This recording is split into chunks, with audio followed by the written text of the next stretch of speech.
Hold on. One day, James had to wait at Edward's station till Edward and his train came in. This made him cross. "Late again!" he shouted. Edward only laughed, and James fumed away. "Edward is impossible," he grumbled to the others. "He clanks about like a lot of old iron, and he is so slow he makes us wait." Thomas and Percy were indignant.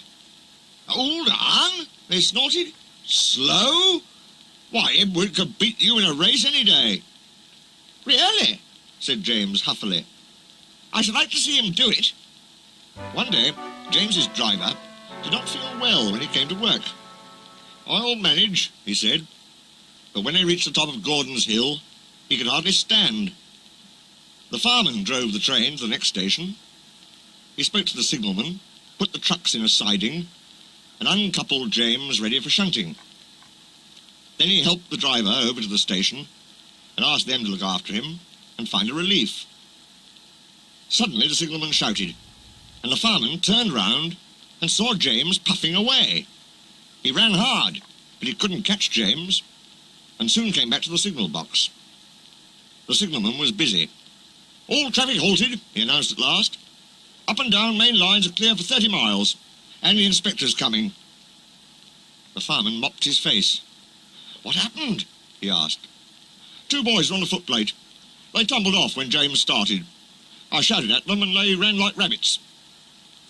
"Just let me catch them," said the fireman grimly. "I'll teach them to meddle with my engine." Both men jumped as the telephone rang. "Yes," answered the signalman. "He's here." "Right, I'll tell him. The inspector's coming at once in Edward.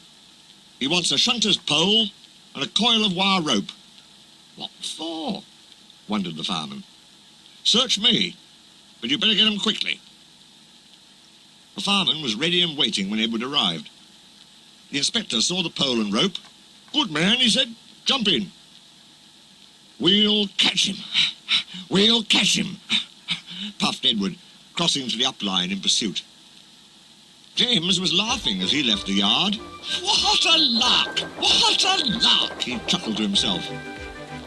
Presently, he missed his driver's hand on the regulator, and then he realized there was no one in his cab.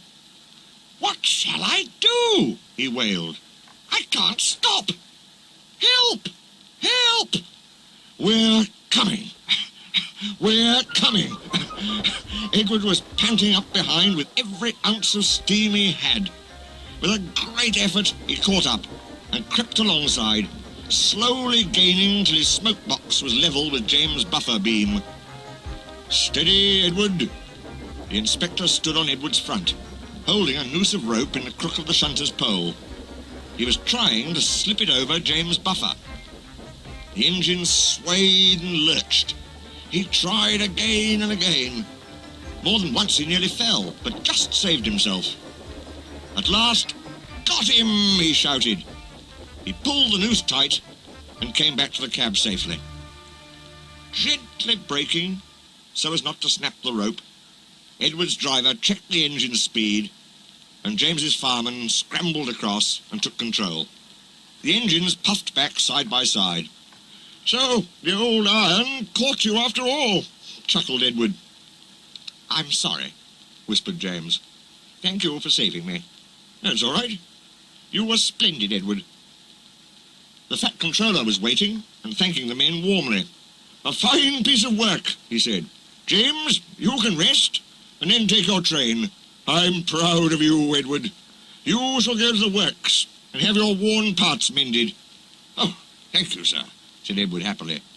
"It'll be lovely not to clank." The two naughty boys were soon caught by the police, and their fathers walloped them soundly. They were also forbidden to watch trains till they could be trusted.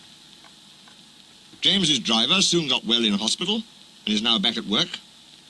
James missed him very much, but he missed Edward more. And you'll be glad to know that when Edward came home the other day, James and all the other engines gave him a tremendous welcome. The fat controller thinks he'll be deaf for weeks.